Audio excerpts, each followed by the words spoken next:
السلام علیکم دوستوں، welcome back to our channel find Urdu. آج ہم ایک خاص انگلش لفظ کے معنی کے بارے میں بات کریں گے جو ہے ایلیجیبل۔ ایلیجیبل کا مطلب ہے قابل یا مناسب۔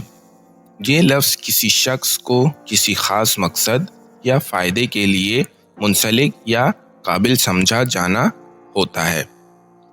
مثال کے طور پر اگر ہم بات کریں کہ کوئی شخص ایک یونیورسٹی میں داخل ہونے کے لیے حقدار ہے تو ہم اسے ایلیجیبل کہتے ہیں۔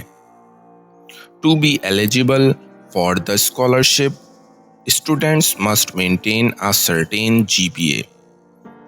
تعلیم حاصل کرنے کے لیے حقدار ہونے کے لیے طالب علم کو کچھ خاص GPA برقرار رکھنا ہوگا۔ تو دوستو یہ تھا لفظ ایلیجیبل کا مطلب اور استعمال۔ امید ہے اب آپ کو سمجھ میں آ گیا ہوگا۔ ملتے ہیں نیکسٹ ویڈیو میں، شکریہ۔